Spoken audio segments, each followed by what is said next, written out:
Hello everyone, welcome back to my channel. কেমন আছো তোমরা সবাই? আশা করি তোমরা সবাই ভালো আছো, আর আমিও ভালোই আছি। আজকে আবারও চলে এলাম আরেকটা বার্থডে ব্লগ নিয়ে। তো আজকের বার্থডেটা হচ্ছে, প্রথমেই যাকে দেখালাম ভিডিওর শুরুতে, সে হচ্ছে আমার বড় ভাসুরের ছেলে বাবাই। ওর জন্মদিন আজকে। তোমাদের বলেছিলাম কিছুদিন আগে যে আমাদের বাড়ি আরেকটা জন্মদিন আসছে, তো আজকের ওর জন্মদিন। তো চলো আজকের ব্লগটা পুরোপুরি দেখতে থাকো। সকাল সকাল শুরু হয়ে গেছিলো রান্নাবান্নার পর্ব। আজকে রান্না কিন্তু আমার মেজো ভাসুর আর মেজো জা দুজনে মিলে করেছিল। জানো তো বন্ধুরা, আমার মেজো ভাসুর কিন্তু খুব সুন্দর রান্না করে, আর বাড়িতে মোটামুটি ছোটোখাটো অনুষ্ঠান হলে আমার মেজো ভাসুরই রান্না করে দিতে পারে। আর এই যে ঘরে আমি একটু পায়েস করছিলাম, আর বড় জা ঘরে ভাজাভুজিগুলো করে নিয়েছিল, কারণ বড় গ্যাসে ভাজাভুজি করতে খুবই অসুবিধা হয়। আজকের বেশ কিছু লোক নিমন্ত্রিত ছিল, যেমন আমার ননদের বাড়িতে বলা হয়েছিল, ননদদের বাড়িতে, আর আমাদের মামা শ্বশুরের বাড়ি থেকে দু একজনকে বলা হয়েছিল, তারপরে আমরা ঘরের লোকজন সবাই মিলে বেশ অনেকগুলো লোকই হয়েছিল। তার জন্য বাইরেই বড় গ্যাসে রান্না হয়েছিল, মানে বাইরে বলতে বারান্দায়। তো যাই হোক, এই হচ্ছে আমাদের বাড়ির প্রথম গেস্ট। এ হচ্ছে বাবাইয়ের বউ হবে, সে কথা তো তোমাদের আগেই বলেছি। আর ওই দূরে দাঁড়িয়ে আছেন যিনি, উনি হচ্ছেন আমাদের নন্দাই, মানে বড় নন্দাই। বাবাইয়ের জন্মদিনটা ছিল লোকনাথ পুজোর দিন, মানে 2রা জুন। হয়তো আমি তোমাদের সাথে ভিডিওটা অনেকটা পরেই শেয়ার করছি, কিন্তু যেহেতু দিনটা লোকনাথ পুজোর দিন ছিল, তোমাদের দাদাভাই একটু দুপুরের দিকে পুজো করে নিচ্ছিল লোকনাথ বাবার। এমনি ঘরেই যেভাবে পুজো করে সেভাবেই করছিল। তোমাদের দাদাভাই কিন্তু পুজো আচ্ছা করতে বেশ ভালোই বাসে। প্রত্যেক শনি মঙ্গলবার ও বেশ ফুল এনে ঠাকুর ঘরে ফুল সাজিয়ে টাজিয়ে বেশ পুজো করে, ভালোবাসে এটা করতেও। আর হ্যাঁ, বেশ কিছুদিন হলো আমি ভিডিও ঠিকঠাকভাবে আপলোড করতে পারছি না, তার একটা বিশেষ কারণ আছে। কারণটা হলো, আমার মেয়ের মানে গরমের ছুটিতে অনেক প্রজেক্টের কাজ দিয়েছে, যেগুলো ওকে বাড়িতে বসে করতে হয়েছে, আর ফোন ছাড়া সেটা কিছুতেই পসিবল নয়। তার জন্য ও সবসময় ফোনটা বেশিরভাগ সময়টাই নিয়েছিল, যেহেতু ওকে কাজগুলো করতে হচ্ছিল। তার জন্য ওর কাজটা আমার কাছে বেশি ইম্পর্টেন্ট ছিল, যার জন্য আমি সেভাবে ভিডিও বানাতে পারিনি বেশ কিছুদিন। এখন ওর স্কুল খুলে গেছে, এখন থেকে চেষ্টা করব রেগুলার ভিডিও দেওয়ার। বাবাইয়ের জন্মদিনটা বেশ ভালো দিনে পড়েছিল। দিনটা ছিল রবিবার, আর প্রত্যেকেরই ছুটি ছিল, তার জন্য আর কি সবাই আসতে পেরেছে, একসাথে আমরা সবাই মিলে আনন্দ করতে পেরেছি।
তারপর এখানে বাবাইয়ের জন্য খাবার দাবার গুছিয়ে নেওয়া হচ্ছিল। ও আজকের মেনুতে কী কী ছিল সেটাই তো বলা হয়নি। ভাত, ডাল, আলুর চিপস, পটল চিংড়ি, তারপর ছিল চিংড়ি মাছের মালাইকারি, মুরগির মাংস, চাটনি, পাঁপড়, পায়েস, তারপর আইসক্রিম। ব্যাস এই ছিল আজকের মেনু। তারপর এখানে আমাদের বাড়ির গেস্ট আসা শুরু হয়ে গেছে। গেস্ট বলতে এই হচ্ছে আমার নাতনি, তারপর পেছনে আসছে মেজো ননদের মেয়ে, বড় ননদের মেয়ে, আর এই হচ্ছে আমাদের জামাই, মানে বড় ননদের মেয়ের বর। আর তারপর বাবাইকে খেতে দেওয়া হয়ে গেল। খেতে দিয়ে তো এবার আমাদের বিশাল বড় একটা আশীর্বাদের পর্ব চলে। এক এক করে প্রত্যেকে আশীর্বাদ করতে করতে বেশ কিছু সময় কেটে যায়। আর যেহেতু ছিল দিনটা ছুটির দিন, সবাই বাড়িতে ছিল, আরও অনেকটাই বেশি সময় লেগেছিল আশীর্বাদ করতে। আমাদের সবার মাঝখানে একজন কিন্তু নেই, সে হচ্ছে আমার বড় ননদ। আমার বড় ননদ বেশ কয়েক বছর আগে আমাদের ছেড়ে চলে গেছে অনেক দূরে।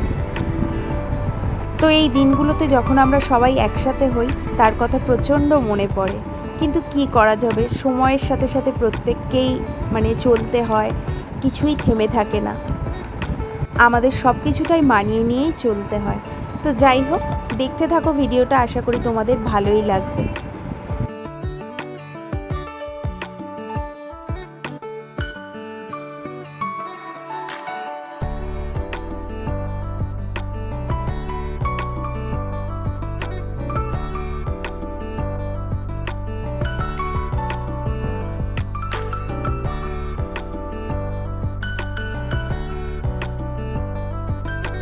আশীর্বাদ শেষ করে তারপর সবাইকে খেতে বসানো হলো।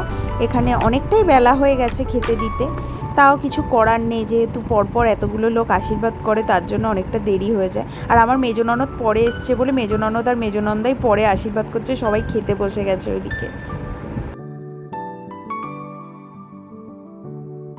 দুপুরের খাওয়া দাওয়ার পর্ব মেটানোর পর তারপর আর সেভাবে ভিডিও বানানো হয়নি। তারপর একেবারে ভিডিও করেছিলাম সন্ধেবেলায় কেক কাটার সময়।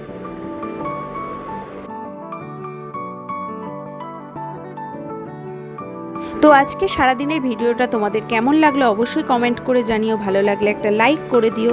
আবারও ফিরে আসবো একটা নতুন ভিডিওর সাথে, ততক্ষণের জন্য তোমরা ভালো থেকো, সুস্থ থেকো, টাটা।